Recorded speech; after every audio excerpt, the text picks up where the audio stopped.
So session 23, only 10 to go. And the last 10 are the best. Oh yeah, Numbers and Deuteronomy, my favorite. So the last time we did, I mentioned I call this the quick run through Leviticus. So we did 18 chapters last time. I think all y'all were here. So today, we're actually going to finish Leviticus. And again, for the sake of the YouTube audience, don't tell your Jewish friends how we're doing this. Unless you know CPR.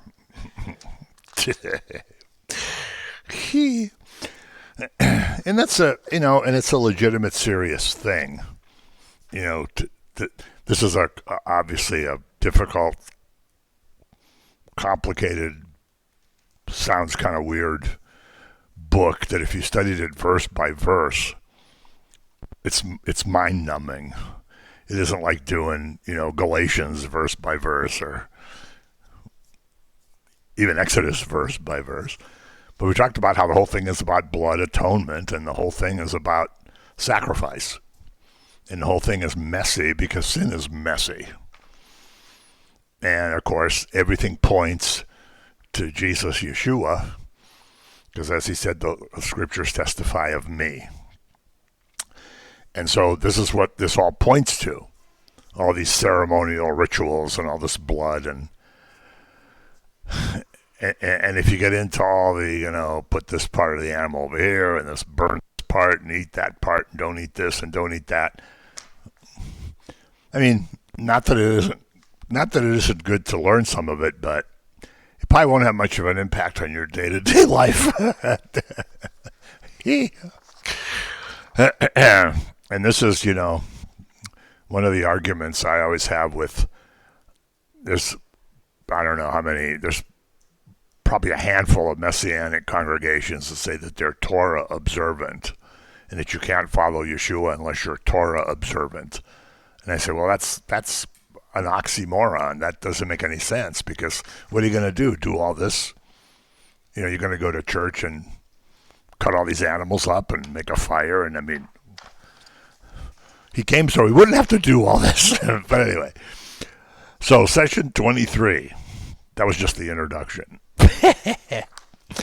So we're down to 19, and 19 is good because it's a thing about the law, it's a thing about morality, and it's a thing about God's glory. So we're going to read some of this.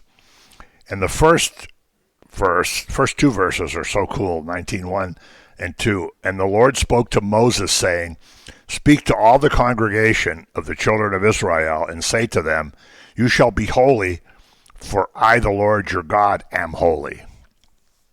So what's the requirement? You have to be holy. How many holy people are there? None. So he wants you to be holy. So this is now a huge dilemma. How are we going to be holy? How do you make yourself holy? Is it like take all these laws that we went over and do the best you can? No, you have to keep them perfectly to be holy. You can't violate anything to be holy. If you violate one, it's the same as violating them all.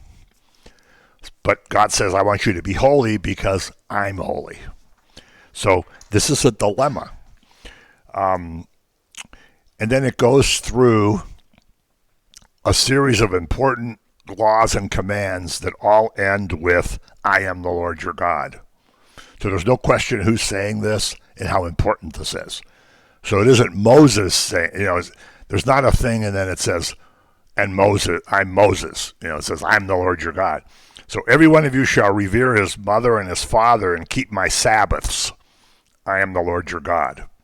Do not turn to idols, nor make for yourselves molded gods. I am the Lord your God.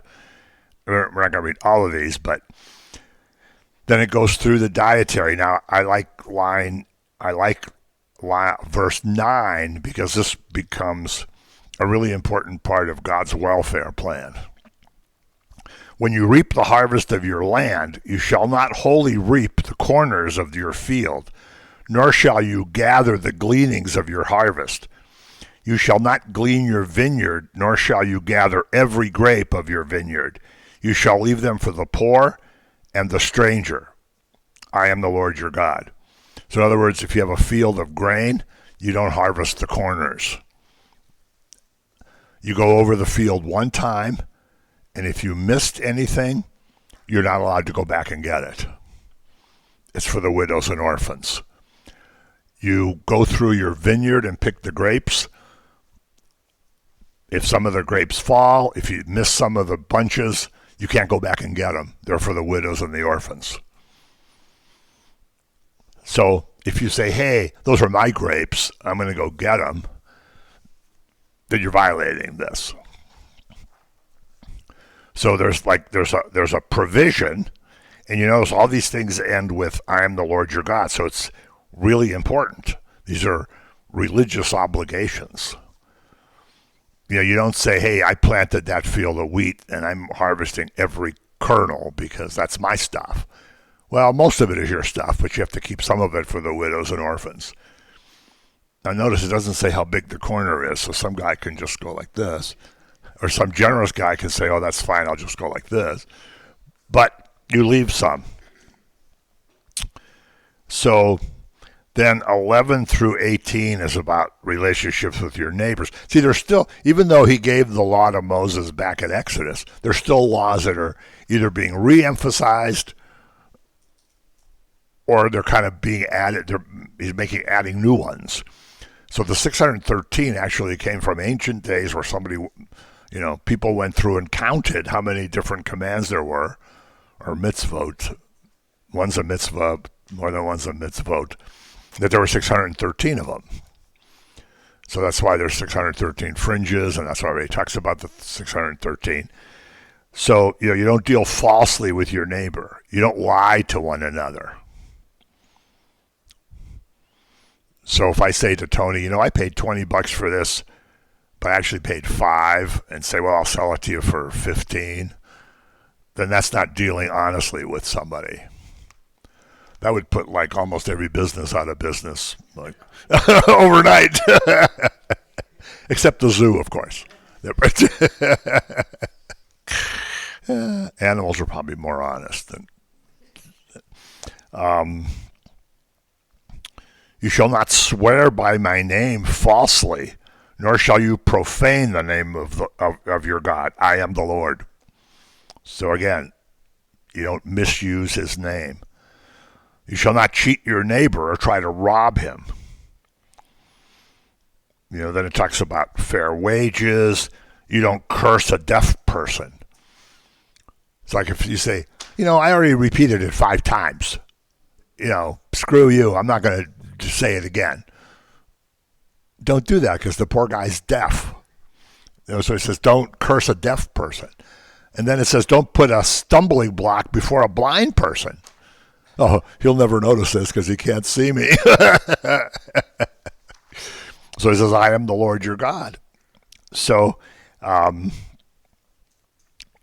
know, don't do injustice and judgment. Don't be partial. You shall not be partial to the poor, nor honor the person of the mighty. So you have to treat everybody equally. You judge your neighbor with righteousness. Don't be a talebearer among your people. So don't be a tattletale. We're just telling one of our grandsons, don't be a tattletale. Because everybody hates a tattletale. But then on the other hand, see, this also applies to gossip. Because then if I go outside to another group of people and say, you know, let me tell you, you know, Tony told me that he did this, this, and this, and I would, you know, can you believe he did that? He says, don't do that. So, and if somebody tells you a secret, you keep their secret. If somebody says, I'm going to tell you in confidence, you don't say, oh, he told me keep it confidence, but I'm going to tell all y'all about it. Don't do that. I mean, these are just kind of, you know, nice societal kind of things. I think it's cute that he says don't be a tattletale. In the original language, it says tattletale. You shall not hate your brother in your heart. So we're not going to read all of these. But then here's some interesting ones. You shall not let your livestock breed with another kind. So technically they didn't have mules because, you had donkeys and you had horses. You kept each species of thing the same, like, I don't know, varieties of cows and stuff. And this was a lesson because they weren't supposed to mix with anybody. So you don't interbreed. This is not a racist thing. He's talking about the Israelites have to be separate from everybody. It's like what he was saying before. When you go to the land and you meet all these other people, if your sons start marrying the women, then you no longer have the people after a while. So it's interesting that since, I don't know what year you want to say, how many thousands of years it's been, that the Jews are still an identifiable group of people. There's no, original Egyptians around, no original Greeks around. They've all been, everybody, but they're still an identifiable group. So you don't mix seeds in your field. So you don't say, well, I'm going to throw some wheat and some barley and some oats and all grow up in the same field. We'd say, so what? It's probably not good agricultural practice, but if you did it, so what? He says, don't do it. So you got to feel the wheat, feel the barley, feel the oats. They didn't have corn, so but he's saying this is a lesson about you have to keep yourself separate. And you don't make a garment with mixed kinds of cloth, partly linen, partly cotton, or partly wool, partly cotton. You make it all the same material. No mixing things. And then there's some of this sexual stuff that we don't have to go through all this stuff, but you make atonement for all these things. And talk about God's provision down to 23. When you come into the land and have planted all kind of trees for food, you shall count their fruit as uncircumcised. 3 years it shall be as uncircumcised to you. It shall not be eaten. But in the 4th year all its fruit shall be holy, a praise to the Lord. And in the 5th year you can eat its fruit. I am the Lord your God. So you plant a tree and you can't eat the fruit for 5 years. And the manna is going to stop as soon as they get there, so we'll get to that later. Well, actually, we won't because it goes into Joshua. But you don't eat anything with the blood in it. Remember, life is in the blood. So that's why when they slaughtered an animal, they let it hang so all the blood drains out. So I'm sure the Jews who lived in Poland didn't eat the blood sausages and whatever that stuff was. Is it kishka? That's the blood sausage? I don't know, but some of that stuff's made out of blood. Duck blood soup. And we Italians don't eat that kind of stuff anyway. One of my uncles used to say the Italians invented food. Before there were Italians, there was no food. People just ate grass and leaves. I don't know if your people said that, Tony, but food was a big thing. It means food was like the center of life. And then everybody talked about, how do you make your lasagna? Do you put this or, oh, look, I grew these tomatoes. They're way bigger than anybody else's tomatoes. Oh, those tomatoes. Look at this one. Oh, I was a kid. I thought, who cares? It's a tomato.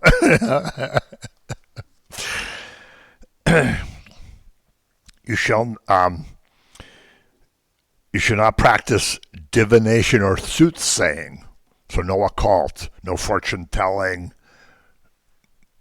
no tarot cards, It's gonna later. He's going to say specifically mention astrology. All these things are outlawed.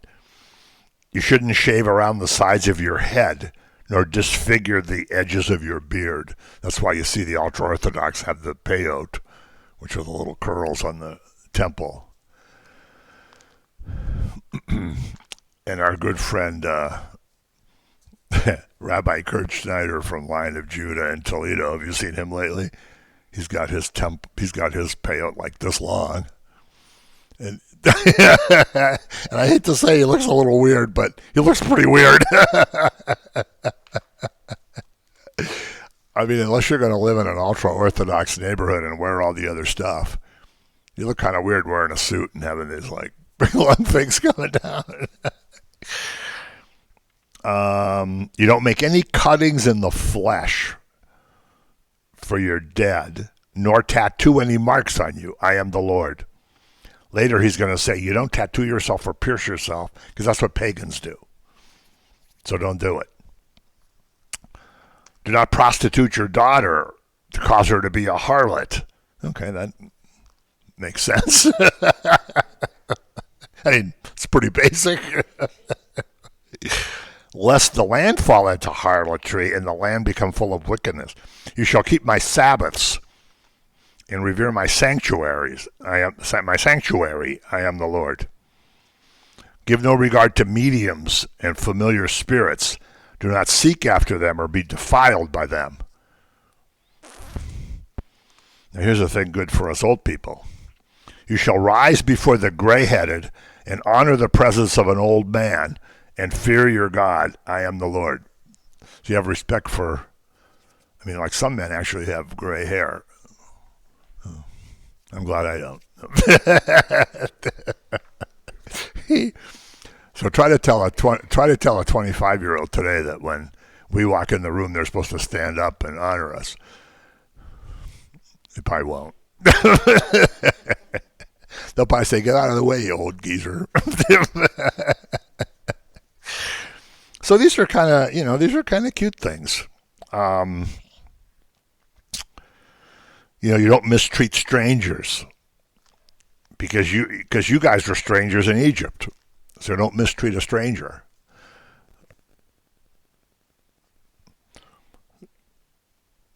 And don't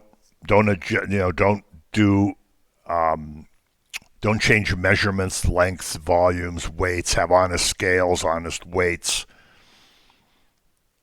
So you don't set your thing for, this is a pound of wheat when actually it's 3/4 of a pound of wheat. So don't do that. Therefore you shall observe all my statutes and all my judgments and perform them. I am the Lord. So that's kind of a nice run through of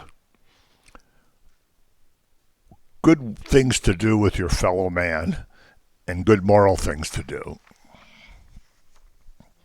I mean, it's still good to be nice to strangers. It's still good to honor older people. It's still good to not cheat people when they're buying something.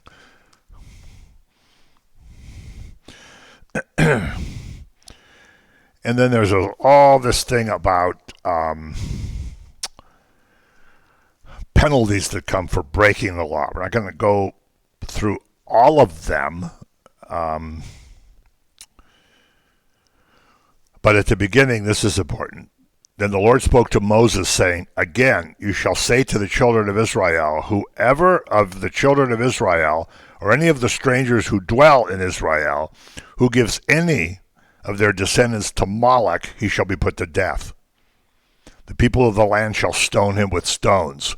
I have set my face against that man, and will cut him off from the people, because he has given some of his descendants to Moloch, to defile my sanctuary and profane my holy name. Now, what's Moloch? Moloch is this big black god who has his hands like this, and there's a fire burning under him, and they throw babies and little children into the fire to honor the god Moloch. He was a very famous god throughout the whole Middle East. In fact, when there were various things happening in Washington, Like the Kavanaugh hearings was one. People actually put up statues of Moloch in Central Park in New York and on the Mall in Washington. There was a statue of Moloch that was put up in the Colosseum not long ago in Rome. And it's gone now, but it was there. Got pictures of it. So Moloch's kind of still around. And of course, he represents the abortion industry. Don't kill your descendants. And you notice what it says. He's going to set his face against that man because he's done this, and it defiles my sanctuary and my name. And if the people of the land should in any way hide their eyes from the man when he gives some of his descendants to Moloch, and they do not kill him, then I will set my face against that man and against his family, and I will cut him off from his people, and all who prostitute themselves with him to commit harlotry with Moloch. So you can't say, oh, I didn't know the guy did that. Then you're responsible too. Then you get the same punishment. Right. So you can't say, oh, it's okay if he does it. I'm not doing it. You know, look how many people say, well, I don't believe in abortion, but I can't tell everybody else what to do. And then it goes down to, family relationships. You know, if you curse your father or your mother, you should be put to death. That's a little extreme, but that's what he says to do.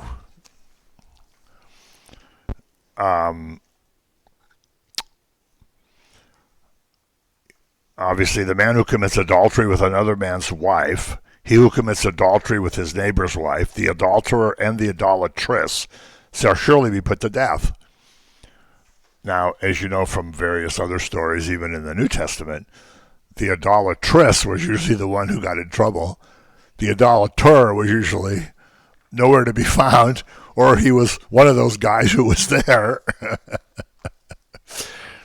So that's, the man who lies with his father's wife, now that means a stepmother. That doesn't mean your natural mother, your stepmother. The man who lies with his father's wife has uncovered his father's nakedness. Both of them shall be put to death. Their blood shall be upon them. If a man lies with his daughter-in-law, both of them shall surely be put to death. They have committed perversion. Their blood shall be upon them. If a man lies with a male as he lies with a woman, both of them committed an abomination. They shall surely be put to death, and their blood should be upon them. If a man marries a woman and her mother, it's wickedness. I think too many people have done that. But anyway, maybe somebody did it. Who knows? They should be burned with fire. If a man mates with an animal, he shall surely be put to death, and you shall kill the animal. If a woman approaches any animal and mates with it, you shall kill the woman and the animal. If a man takes his sister, his father's daughter, or his mother's daughter, and sees her nakedness, and she sees his nakedness, it is a wicked thing. They shall be cut off from the sight of the people. If a man lies with a woman during her sickness, meaning her menstrual period, and uncovers her nakedness, he has exposed her flow, and she has uncovered the flow of her blood. Both of them shall be cut off from the people. Anyway, we can go on and on with this, and you should probably read it for your homework. Down to 22. You shall therefore keep all my statutes and all my judgments and perform them, that the land where I am bringing you to dwell may not vomit you out. Did that ever happen? Yes. 3 times. And you shall not walk in the statutes of the nation which I am casting out before you, for they commit all these things, and therefore I abhor them. So the people that are living in the land where you're going to go, they do all these things. They have multiple gods. They cut themselves. They have all these weird relationships. They kill their children. They sacrifice their children to gods. If you go there and do any of that stuff, the land's going to vomit you out. And God says, I hate those people because they do that. So that, leads to the question. I think we did this once, and maybe more than once, one in Messiah. But, there are people set apart like we're a people set apart. They're set apart by God. We're set apart because we belong to Jesus. We belong to the Messiah. So we're not supposed to be living like everybody else. And a lot of these moral things, make a lot of sense. These are not, these are basic moral laws. So, we're not supposed to do that as believers. We're not supposed to go into a place and say, hey, I guess I can marry this girl and her mother, or I guess I can do this, or I guess I can do that. He says, don't do it because you're not like them.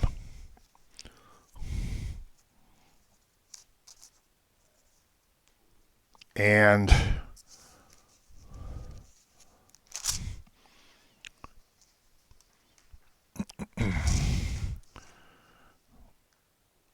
but because he said you're going to inherit this land, don't do these things.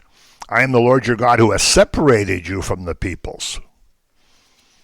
So you're not supposed to be like the rest of the world because you're different.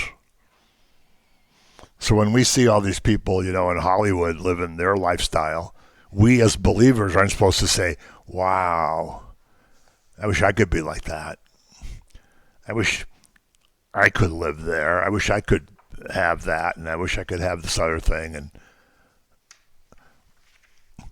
I wish I could be married for the 5th time, or I wish I could do,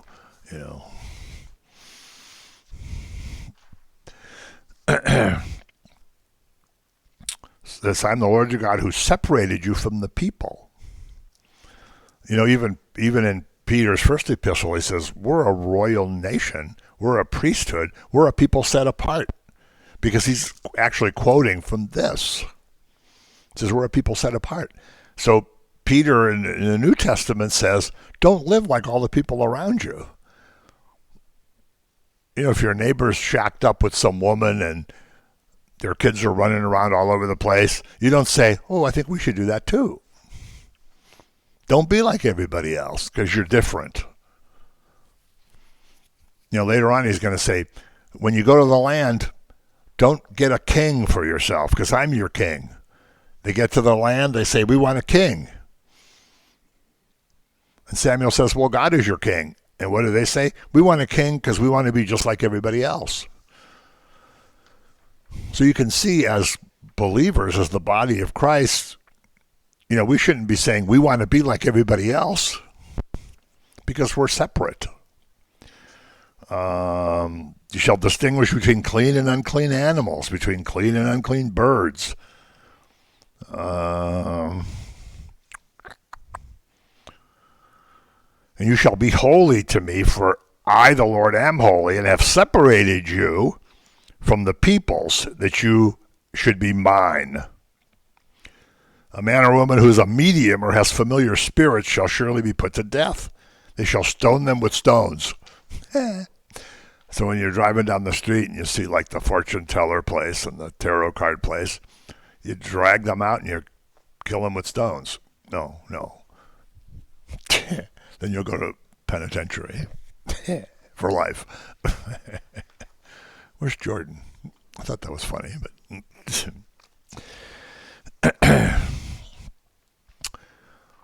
so they have to be separate. Now, we're going to get to 23 because this is like really the important part of it. Then this whole thing about diseases, and the priest verifies that you have leprosy, and there's questions about who's a virgin, who's not a virgin, who can you marry. Okay, we're not going to go over all that. You can read it for your homework if you feel that you must. But 23 is the best. 23 is a summary of all the feasts. Now, he's outlined the feasts in Exodus, but kind of vaguely. Leviticus 23 puts them all in a nice order and describes things. Now, you Friday night people, we still miss you on Friday night. You Friday night people will have all this down cold. Now, since Tony and Bob don't come on Friday nights. So, what's the first feast that's mentioned? Let's see. And the Lord spoke to Moses, saying, speak to the children of Israel and say to them, the feast of the Lord, which you shall proclaim to be holy convocations. These are my feasts. The Sabbath is the first one. 6 days work shall work be done. But the seventh day is a Sabbath of solemn rest, a holy convocation. You shall do no work on it. And it is the Sabbath of the Lord in your dwellings. So first holy day, every Saturday. Every Sabbath is a holy day. So every week has a holy day in it. That's why we light the candles on Friday night. That's why there's all the... In fact, tomorrow night we're going to talk about some of the Sabbath thing as it applies to Yeshua. But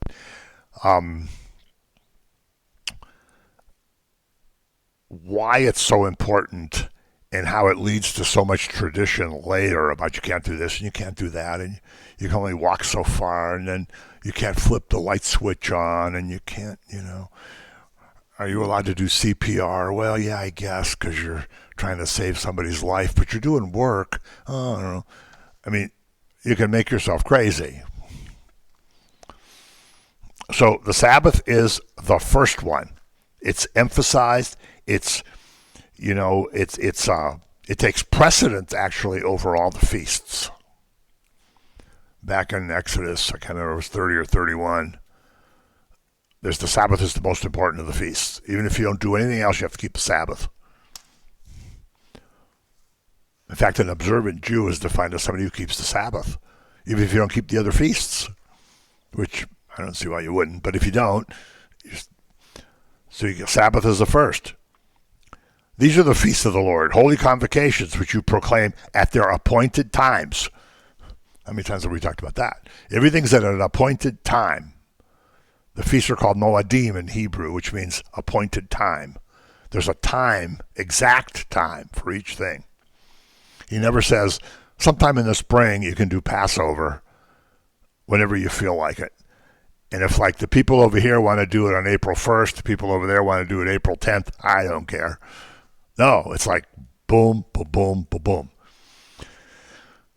Appointed time. On the 14th day of the first month, which is the Passover, is the month of Nisan or Aviv, at twilight is the Lord's Passover. And on the 50th day of the same month is the feast, a 15th day of each month is the Feast of Unleavened Bread. 7 days you must eat unleavened bread. On the first day you shall have a holy convocation. You shall do no customary work. But you shall offer an offering made by fire to the Lord for 7 days. The seventh day shall be a convocation, and you do no work. So the Passover is the 14th day of the month. The following day starts a week of the Feast of Unleavened Bread. So Passover ushers it in, but the whole thing goes on for a week.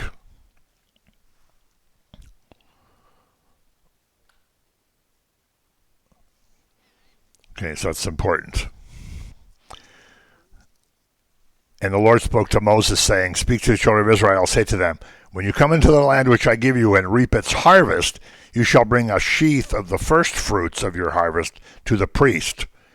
He shall wave the sheaf before the Lord to be accepted on your behalf. On the day after the Sabbath, the priest shall wave it.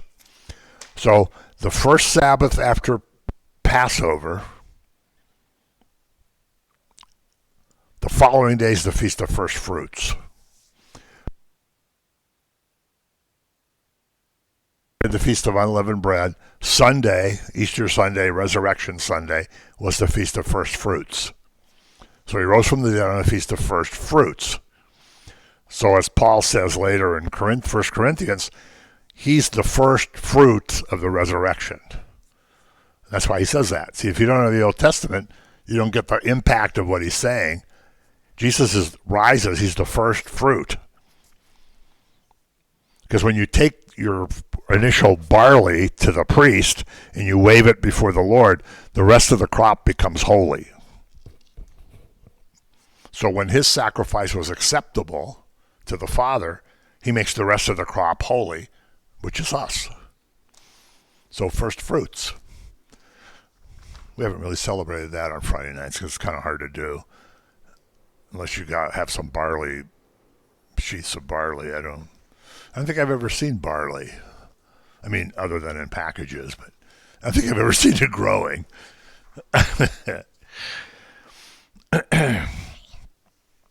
See, he waves it before the Lord to be accepted on your behalf on the day after the Sabbath. The priest shall wave it. So Resurrection Day, Feast of First Fruits. So there's 3 of the holy days all in a row if Passover falls on a Friday, which it did when Jesus died.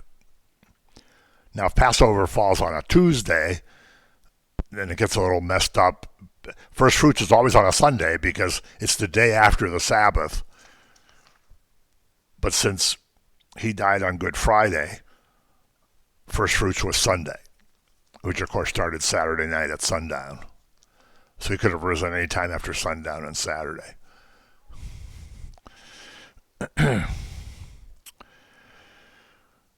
So we're going to go through all this grain offering.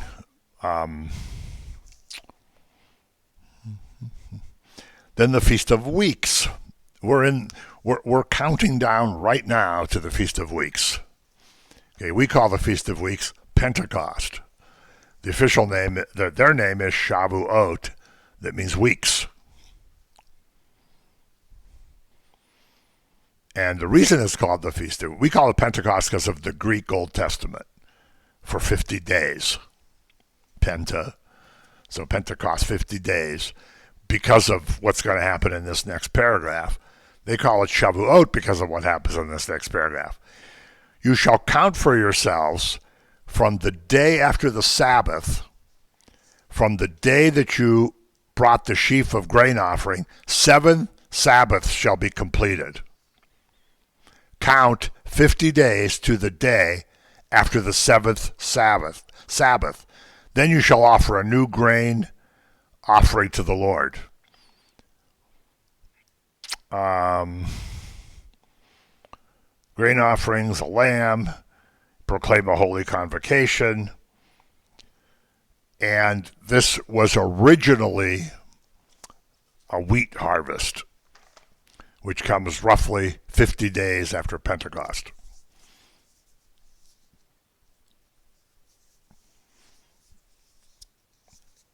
So this is called counting the Omer. You have to count each day till you get to 50. It's a command. He's going to emphasize it again later. But see, you shall count for yourselves. So he doesn't suggest that you do it. He doesn't say if you feel like doing it. So you have to count the days. And remember, at this time, they didn't have like 18 calendars in their house. Say, oh yeah, Shavuot's a week from today. No, you have to keep track of it yourself, basically. So right now, I think we're on day 18 or 19. I haven't been counting. That's a little joke. So that's Pentecost. And then later on, tradition added to it that it celebrated the giving of the law. Because if you calculate what's given in Exodus 20 when Moses got the law, it's 50 days after they did the Passover in Egypt.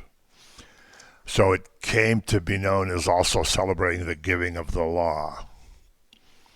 So on the Passover day, on the Pentecost day that we celebrate, where there's this tremendous outpouring of the Holy Spirit, happens on a day that, number one, is a big harvest.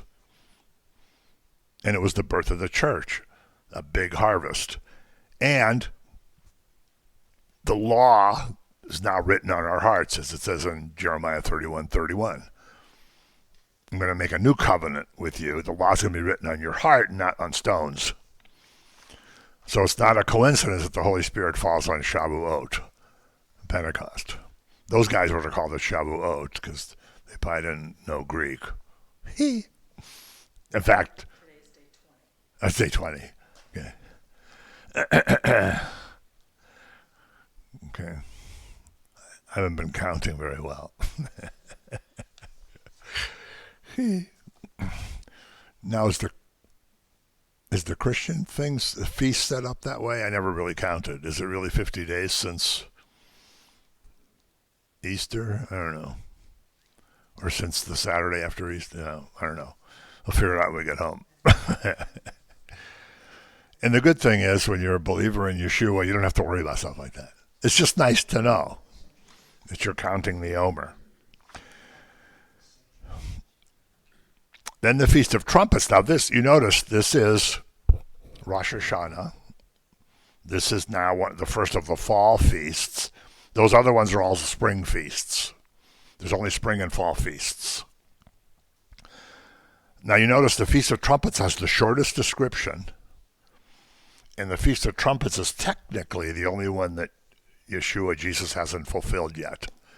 Because when he comes back, it's going to be the trumpet blast is going to usher it all in.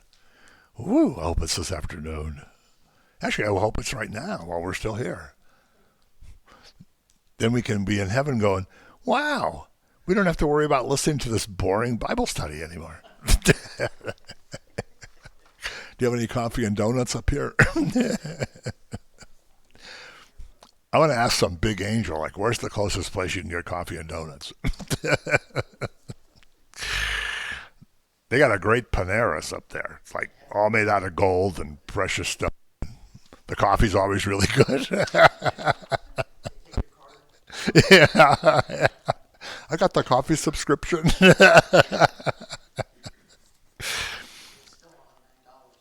Yeah. Yeah. Yeah.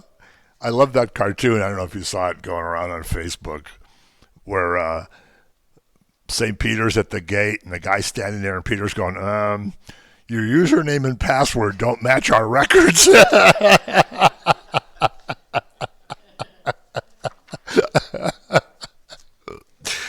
Who'd you say you were again? How about my security questions?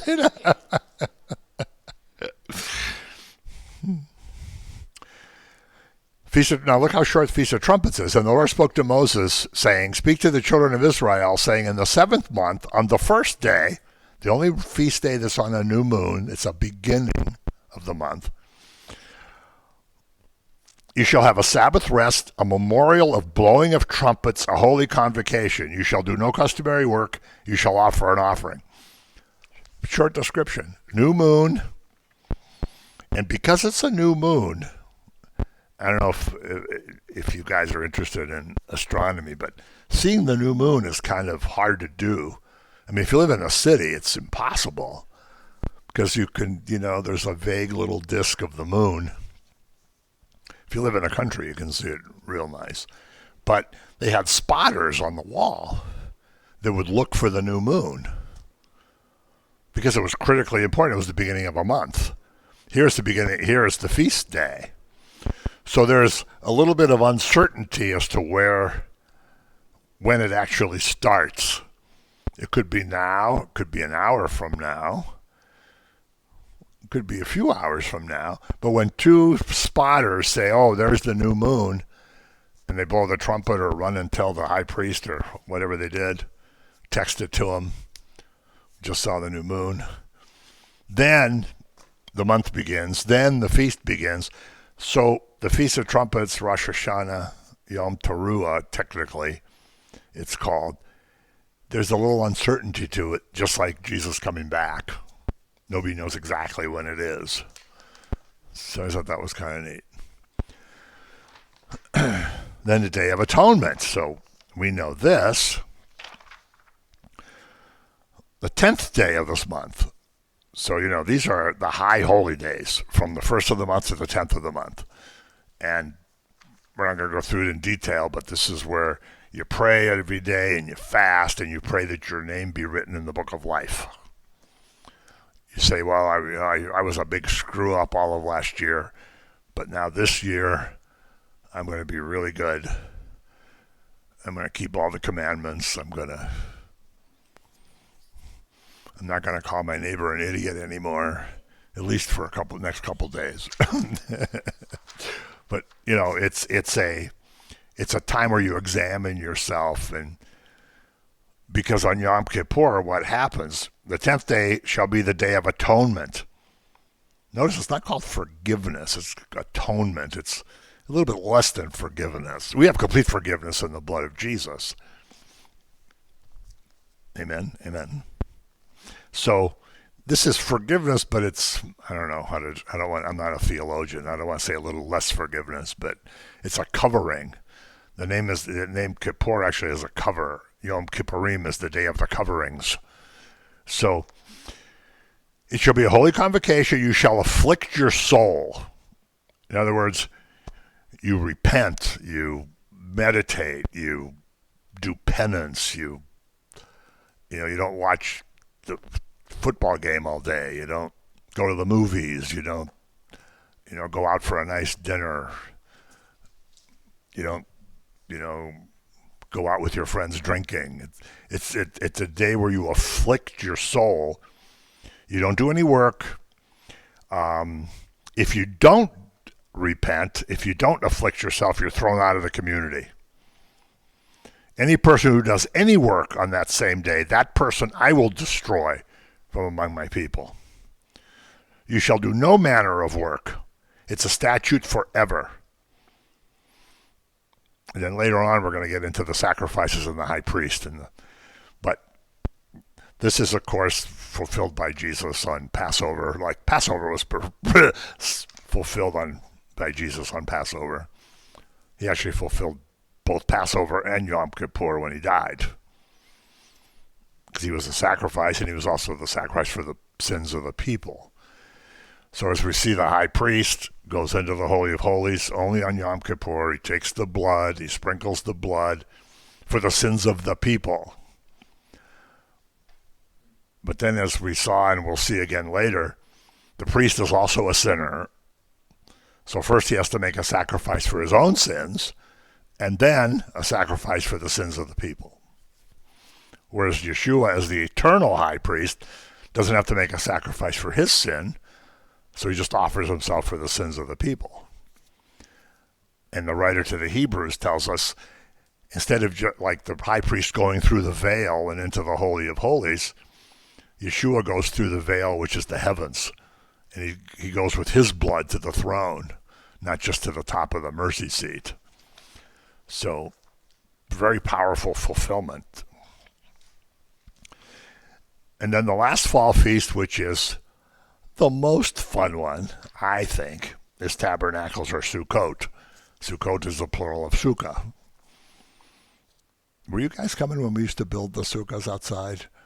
Or was that before your time? You guys came. Once? Did you guys came when we made the sukkah outside the one in Messiah? You guys must have been coming then. No? Well, anyway, Pastor Dan, when he was pastor at New Life, he used to get the stuff for us to build. And he'd even get the branches to put over the top. And then Nicholas never wanted us to do it, so that's okay. No, since that new pastor came, but he's leaving at the end of May, so if we're still there in October, we're going to do it. And if they close the place down, maybe we'll do it anyway. We'll build it in front of the funeral home. They'll love that. Okay, the 15th day of the 7th month shall be the Feast of Tabernacles for 7 days. On the first day is a holy convocation. You don't do any work. You make offerings for 7 days. All through it, you make offerings. There's more sacrifices during the 7 days, 8 days of Sukkot than any other time. Bring gifts. The 50, you have a gathering with the fruit. And you shall take for yourselves on the first day the fruit of beautiful trees, branches of palm trees, boughs of leafy trees, and willows of the brook. And you shall rejoice before the Lord your God for 7 days. So this is the lulav. All I can think of is the guys with Twist and Shout. Did you guys ever see that song? Did you guys ever see the song with these crazy guys in Israel that make this Sukkot song based on Twist and Shout? Yeah, yeah. You should Google it sometime. Just Google Twist and Shout Sukkot or something like that, and it'll pop up. No matter how many times I see it, I just crack up every time. Yeah, that's right. That's right. Yeah. I guess it's good John Lennon's not around to see that, but or maybe not. Maybe you should have seen it, but anyway. But you see, the thing is you wave branches before the Lord and you praise, and this is Palm Sunday too. Happened Palm Sunday. Now they only wave palms then. This is you got 4 kind of branches, but then later on they had a big citron, which is kind of like a lemon. 7 days. You shall dwell in booths for 7 days. Now that's a tent. The Hebrew word there is sukkah. You dwell in a temporary dwelling for 7 days. All who are native Israelites shall dwell in booths, that your generations may know that I made the children of Israel dwell in booths when I brought them out of the land of Egypt. I am the Lord your God. So Moses declared the feast of the Lord. So you live in a temporary shelter. Why? Because it reminds you of when you were in the wilderness. You lived in a temporary dwelling that you had to keep moving around. And you cover it with branches. You don't make a roof on it. You cover it with branches so that when you're in it, you can see the stars and you can see the sky. So that's kind of cool.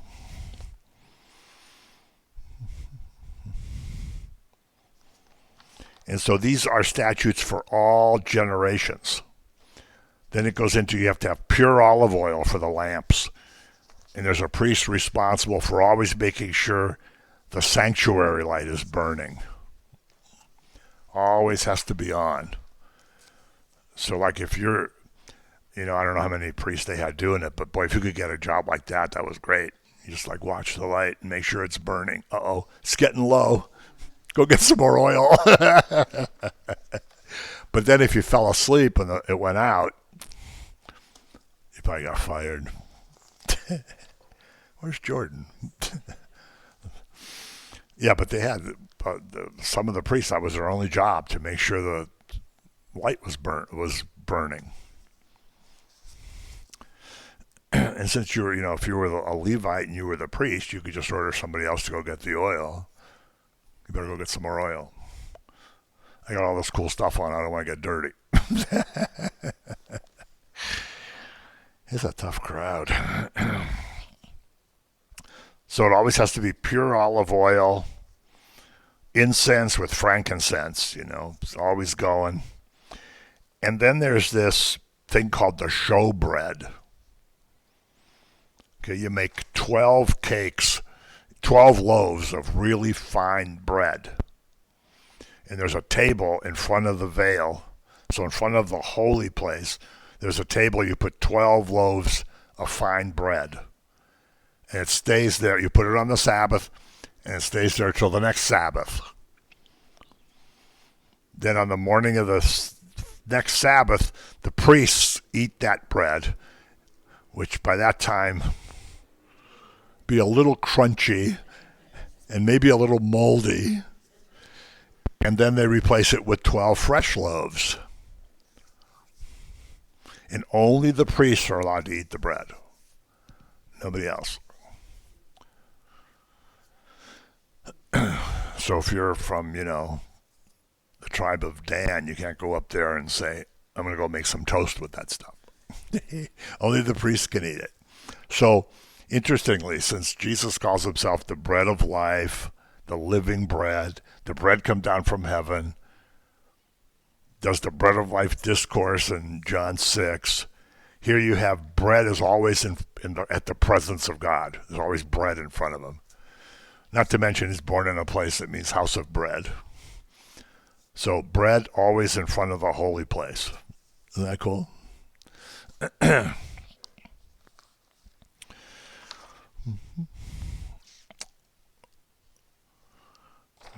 So, and then there's whoever blasphemes has to be put to death. So this is why when Jesus said, yeah, I am the Son of God, you're going to see me coming in glory. They ripped their things, say we don't need any more witnesses. You can kill them now. Because the penalty is death. They said you're blaspheming. So when you hear somebody blaspheme, you're supposed to rip your clothes and then make sure somebody kills them. Then in 24:20, there's the famous an eye for an eye and a tooth for a tooth, because it's proportionate punishment. So if somebody assaults you and breaks your arm, you can't have them killed, but you can have their arm broken. It's a proportionate punishment. An eye for an eye and a tooth for a tooth.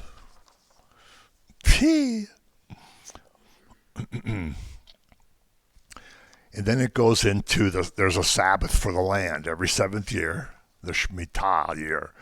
You can't plant anything. The land has to rest.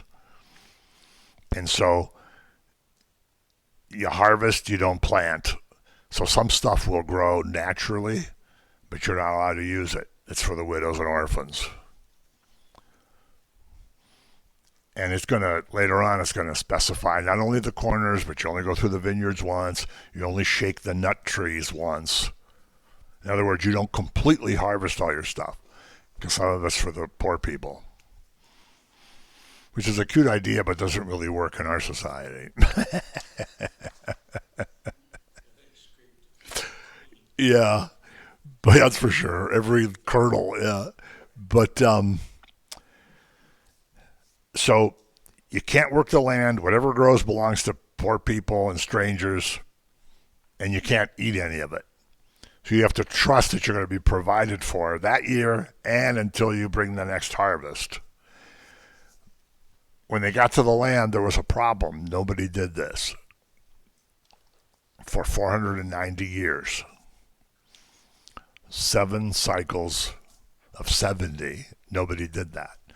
And so that's why when they got exiled to Babylon, God said you're going to be there for 70 years because you have to pay for that.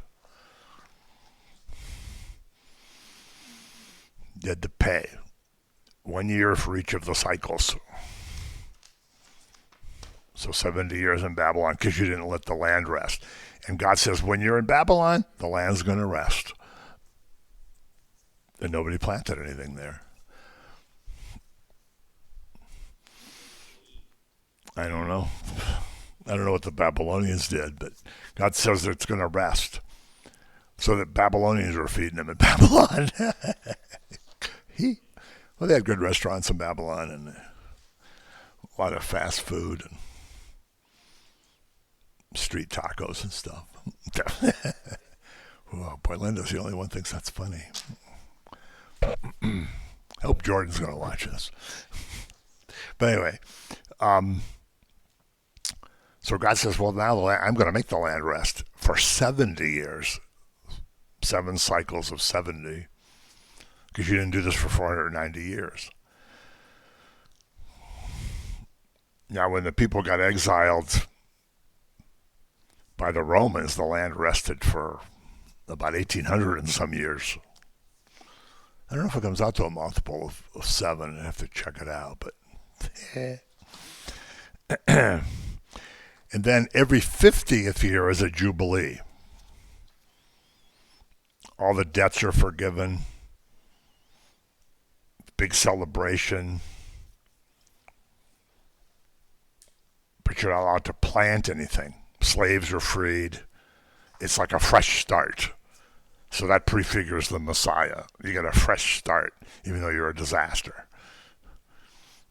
And the good thing, too, about the new covenant is you don't just get one new start. You can get as many new starts as you need because you're continually going to screw up.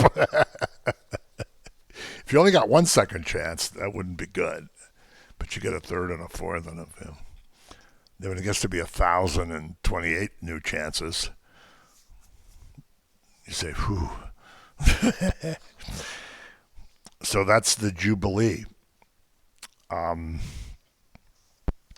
So if the people obey all these laws, then they're going to have food, they're going to be provided for, no enemy is going to come through the land and take them, and there's not even going to be any wild or evil beasts in the land.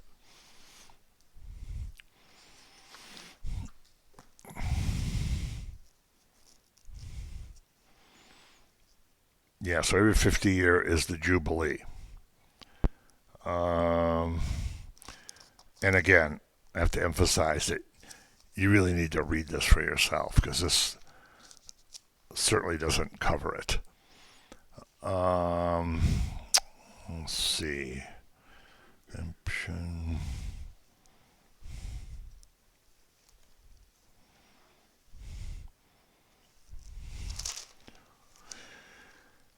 Now you see if you flip to chapter 26 to the end, there's a lot of stuff here, and again, the highlights of it are: you don't make any idols, you don't make carved images, you don't make pillars, you don't engrave, you have no engraved stones in your land, you don't bow down to any engraved stones.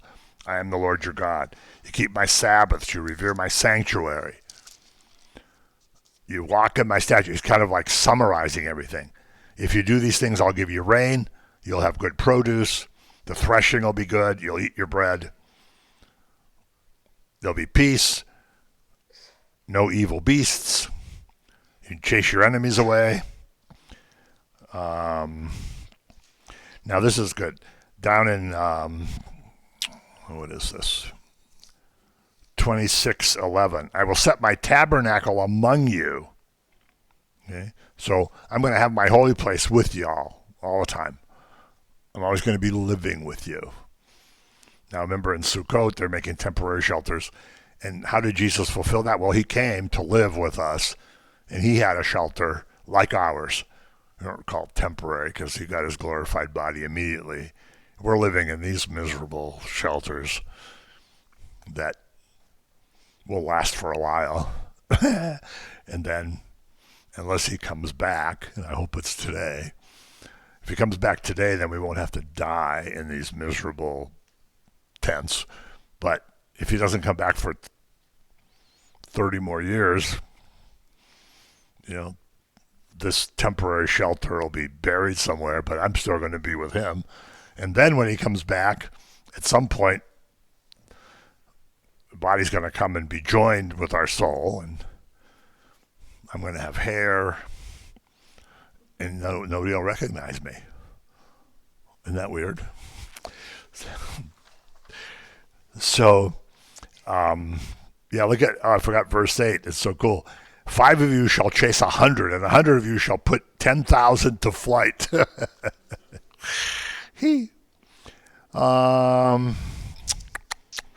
So he's going to live with us. And that's, of course, also fulfilled in Yeshua.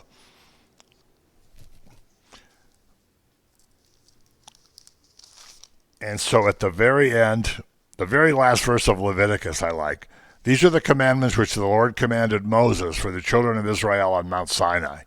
So you had gotten all this, but now it's all been emphasized, cleaned up, expanded on.